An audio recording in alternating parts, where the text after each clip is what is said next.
sore kepada rekan-rekan media bahwa hari ini kami sedikit mengupdate khusus perkara antara Rizal Gibran dan Sarah, yang mana perkara ini dimulai sejak tahun lalu 2023 sekitar bulan Februari.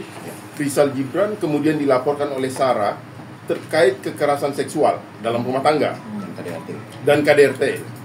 Yang mana atas laporan tersebut per tanggal 6 September tahun ini, bulan kemarin, di posisi September, 6 September, laporan tersebut telah di SP3-kan oleh pihak Polda Metro Jaya. Artinya apa? Laporan terhadap Sarah kami nilai atau kami maknai secara hukum tidak terbukti. Apakah dari unsur-unsur pasalnya atau dari unsur perbuatannya, semuanya kami simpulkan bahwa laporan tersebut sama sekali tidak terbukti. Pada kesempatan ini, saya juga akan menyampaikan, langsung menunjukkan bukti apa? Yang asli aja. Bukti SP3-nya. Nih, sudah sampai kepada kawan-kawan media. Ini bukti SP3-nya. Ya. Ini posnya kirim dan ini suratnya resmi, amplopnya resmi. Ya. Artinya surat ini murni dari Polda Metro Jaya yang menangani perkara tersebut. Ya. Oke? Ditandatangani oleh dir. Ya, langsung ditandatangani oleh dir juga ya. Oke.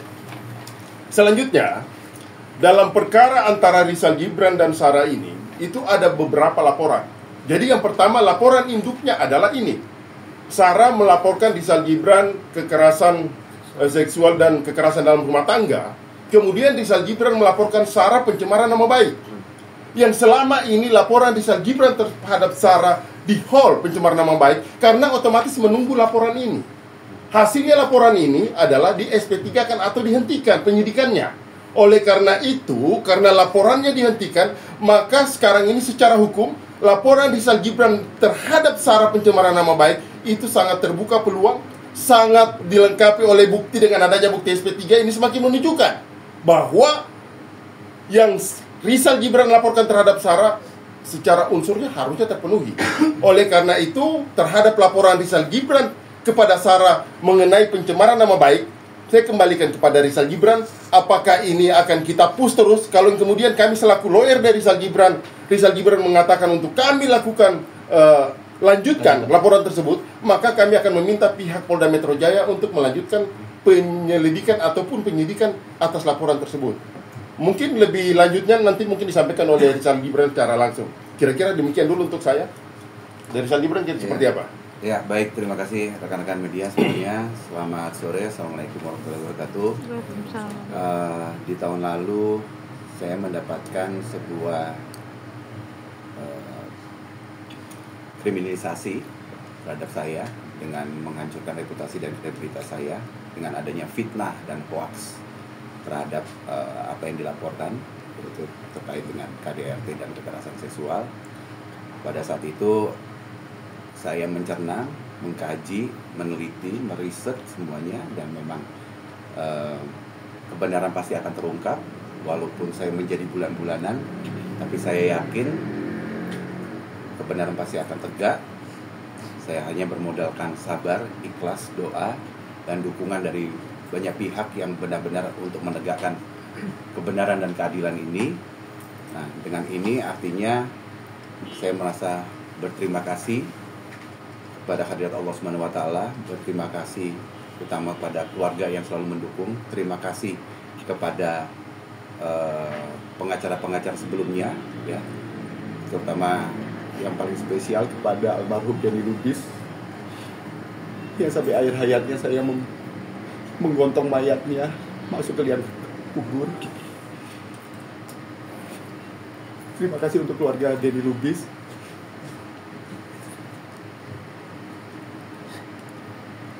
Saya ingat waktu itu di UGD dia kena komplikasi gula jantung. Yang ditanya pertama kali saya merawat dia di UGD, yang ditanya cuma satu, Zal, gimana kasus lu, Zal? Kita harus tegak lurus. kita harus menang. Saya cuma bilang gini kepada almarhum, Bang, nggak usah pikirin kasus saya, Bang. Abang harus sehat dulu. Zal, gimana kalau saya udah nggak ada, lu lari ke Isang. Insya Allah Isang akan bantu.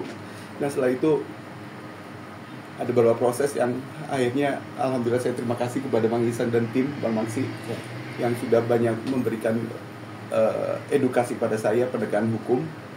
Saya agak sedikit terenyuh ya kalau berbicara mengenai sahabat saya Bang Denny Lubis, dan saya hanya doa sabar. Sekali lagi saya juga mohon kepada rekan-rekan media, karena di sisi lain ini kan berhubungan dengan reputasi dan kredibilitas saya. Tentunya nama baik saya juga harus clear and clean. Dan bagi pihak-pihak yang ikut menyebarkan informasi yang tidak baik ini, untuk kita himbau untuk bisa ikut membersihkan nama saya. Terutama pada saat itu Saudari Sarah menyebarkan informasi-informasi lewat podcast seperti podcastnya Maya Estianti, Cumi-Cumi itu. Kita mohon kebijakannya untuk bisa melakukan take down, karena bagaimanapun juga siapa yang memberikan informasi fitnah atau hoax dan ikut menyebarkan tentunya pasti akan kena undang-undang ITE ya. Dan itu yang saya harapkan, dan juga semua informasi-informasi yang mendiskreditkan saya.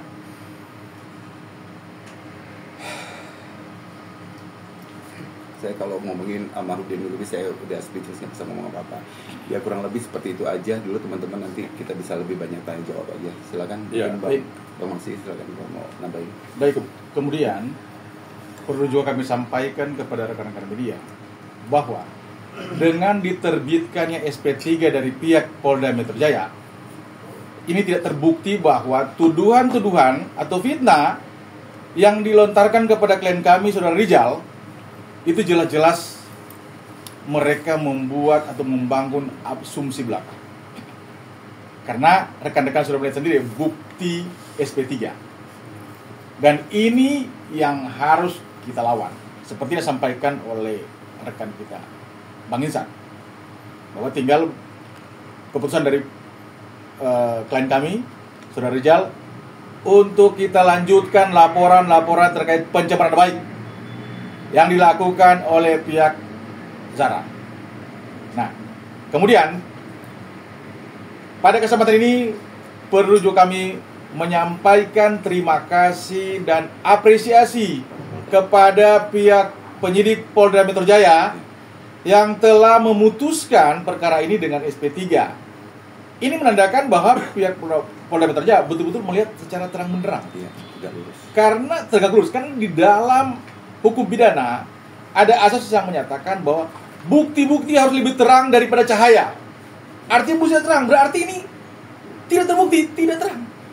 Sekali lagi, ini hanya sebuah fitnah, tuduhan-tuduhan belaka yang dilakukan oleh pihak Zara, tidak berdasarkan data dan fakta serta bukti-bukti ada.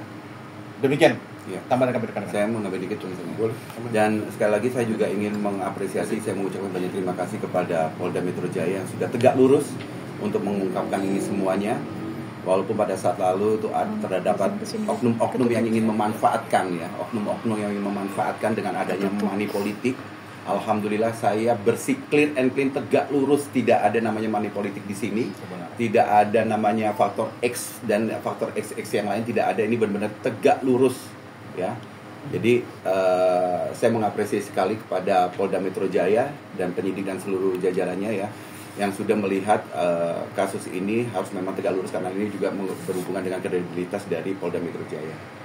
Itu aja sih. Silakan bincang.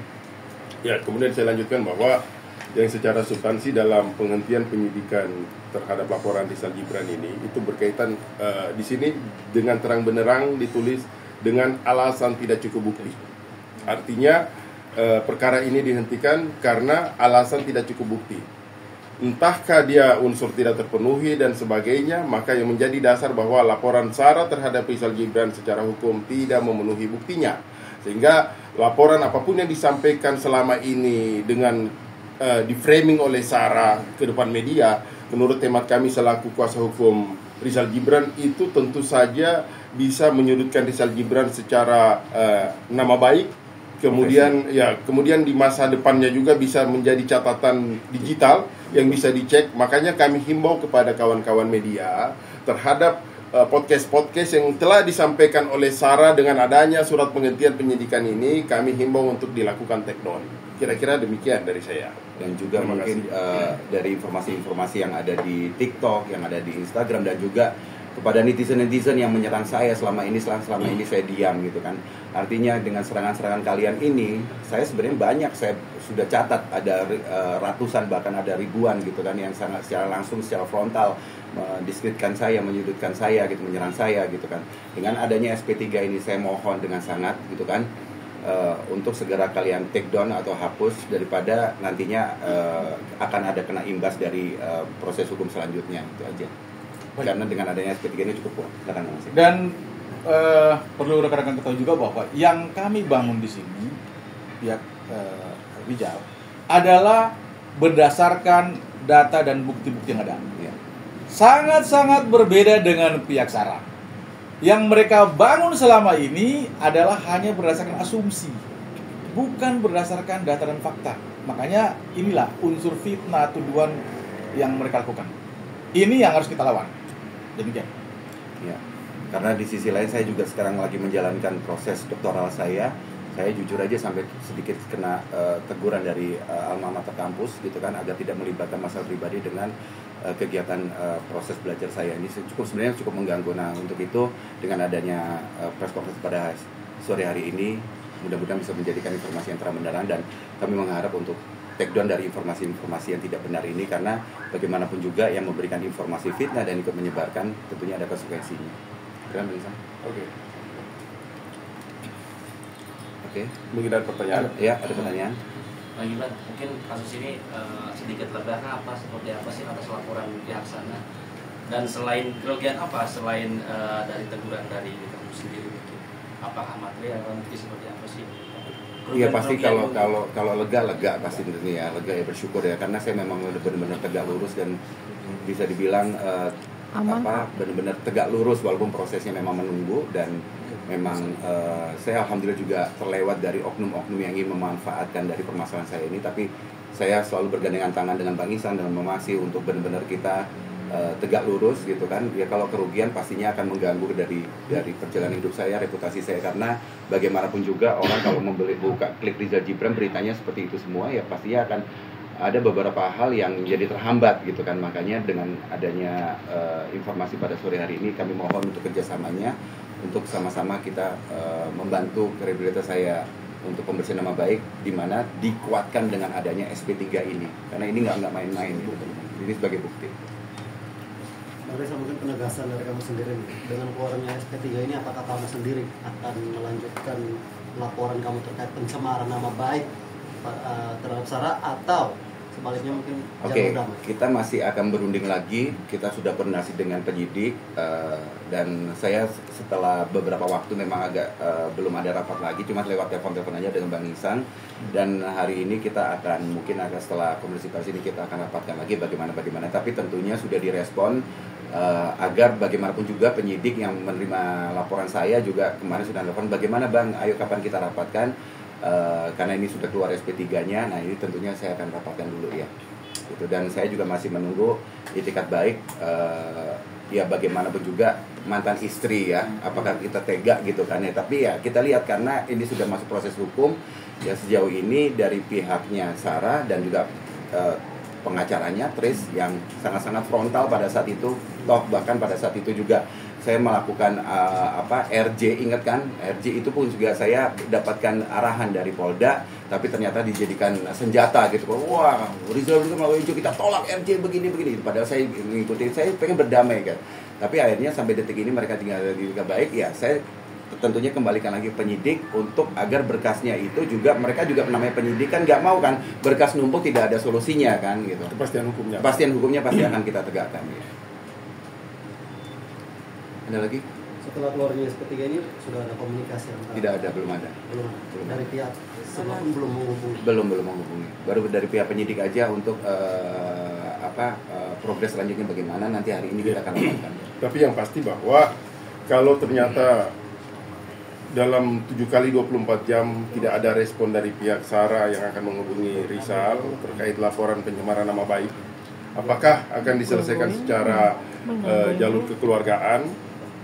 Kami masih membuka itu. Kalau silakan saja dari pihak Sarah kalau mau menghubungi Rizal dalam 7 hari ke depan silakan. Tapi kalau kemudian ternyata sama sekali tidak ada itikat baik dari pihak Sarah, maka secara tegas juga kami meminta kepada pihak Polda Metro Jaya untuk melanjutkan laporan Rizal kepada Sarah terkait pencemaran nama baik.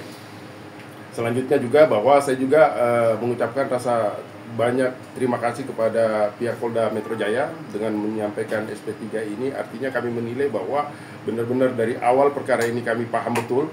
Kemudian selanjutnya kami melihat bahwa penyidik Polda Metro Jaya begitu profesional dalam menangani sebuah perkara, sehingga kita menaruh harap semoga tindakan-tindakan penyidik yang seperti dilakukan saat ini itu sangat baik untuk apakah hukum itu benar-benar harus ditegakkan. Menurut hemat saya bahwa ini memang harus sesuai dengan fakta, harus sesuai dengan bukti. Kalau seandainya fakta atau buktinya sangat kurang, maka tidak perlu dipaksakan, dan apa yang dialami oleh Rizal Gibran dengan dihentikan perkara ini menunjukkan kepolisian dalam hal ini Polda Metro Jaya betul-betul presisi, betul-betul profesional dalam melakukan penyidikan. Kira-kira demikian. Baik, kemudian pada intinya klien kami yaitu saudara Rizal punya itikat baik untuk memberikan kesempatan kepada pihak Sarah. Ya. Tinggal bagaimana keputusan dari mereka. Kalau mereka juga punya itikat baik, tentunya Kita ada pendidikan ya. akan ada kekeluargaan. Tapi kalau mereka tidak mempunyai itikat baik, bisa berlanjut persoalan ini. Waktu itu juga dulu. Tadi disampaikan oleh Bang Chan, 7 kali 24 jam dikasih waktu, cukup panjang. Ini yang perlu jadi perhatian buat dari pihak Cara. Demikian. Barisa, mungkin alasan apa yang membuat kamu ini masih mau buka itikat baik setelah dihantam di fitnah? Satu musuh begitu sedikit, 1000 teman begitu banyak. Saya tidak mau mencari permusuhan dalam hal ini. Apalagi mantan istri. Iya, apalagi mantan istri yang pernah satu rumah, pernah satu tempat tidur gitu kan. Tapi bagaimanapun juga karena ini sudah masuk dalam proses hukum, kita tetap harus menjaga agar proses hukum tegak lurus. Tapi dengan hal ini kami masih membuka itikat baik, pintu baik ya, itikat baik gitu kan. Karena saya, teman-teman tahu sendiri kan saya diserangnya bagaimana kan. Psikis saya kena loh. Apalagi juga di sisi lain tadi tanya kerugian, ya ada beberapa kerjaan-kerjaan yang akhirnya tercancel dengan otomatis ya gitu kan. Kita memberikan waktu lah. Oke. Berarti dari pihak sana berdamai juga ya berarti.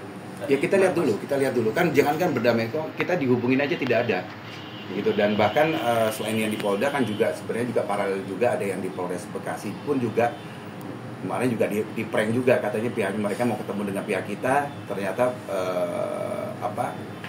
pengacaranya nggak jadi ketemu gitu kan ya. Jadi sebenarnya yang di prank itu bukan lagi saya, tapi polisi pun juga, penyidik juga di prank gitu kan. Gitu. Intinya klien kami masih memiliki hati nurani, membuka hati, membuka diri untuk mereka, berikan kesempatan. Tergantung mereka dari pihak sebelah, pihak sana. Mereka memanfaatkan ini ya oke, tapi kalau enggak ya proses tetap berjalan karena bagaimanapun juga penyidik juga minta kepastian ini bagaimana nih gitu. Ini luar biasa, klien kami bisa yang tadi diserang rekan-rekan tahu kan, selama setahun lebih kita berjuang, Bang Rizal berjuang, Bang Intan, hari ini terbukti bahwa yang benar pasti akan mendapatkan kebenaran tersebut. Demikian. Oke ya. Oke ya. Bang, satu lagi Bang, terkait dengan akun-akun yang menyebarkan hoax kan kita tahu bahwa karir lu sempat hancur beberapa tahun ini gara-gara media sosial. Itu gimana? Tindakan apa yang akan kamu ambil? Ya coba Bang. Ya, kalau terkait terhadap akun-akun yang telah menyerang Rizal Gibran, makanya kami himbau, apalagi kalau itu media ya. Artinya kami ini sangat dekat sama kawan-kawan media juga terhadap pemberitaan-pemberitaan yang ternyata fakta hukumnya dan sudah ada keputusan hukumnya bahwa Rizal Gibran ini tidak bersalah. Seharusnya secara otomatis, secara legowo, harusnya semua pemberitaan itu di take down. Nggak perlu lagi harus kami berikan pemberitahuan atau berikan peringatan dan sebagainya untuk lakukan take down. Saya pikir dengan melihat fakta hukum ini, media juga sudah bisa langsung melakukan take down terhadap pemberitaan yang sebelumnya sudah disampaikan. Padahal pemberitahuan tersebut muatannya apa? Muatannya fitnah, pencemaran nama baik. Masa kita mau biarkan media memberikan pemberitaan-pemberitaan yang tidak sesuai dengan faktanya? Kan seperti itu. Termasuk podcast-podcast. Termasuk podcast-podcast demikian. Iya, karena kan Iya. bagaimanapun juga yang memberikan informasi dan juga menyebarkan kan Iya. turut serta kan. Iya. Oke. Oke, cukup ya. Terima kasih ya. Terima kasih. Jadi jangan lupa untuk subscribe Cumi Cumi. Ditekan ya tombol lonceng merahnya.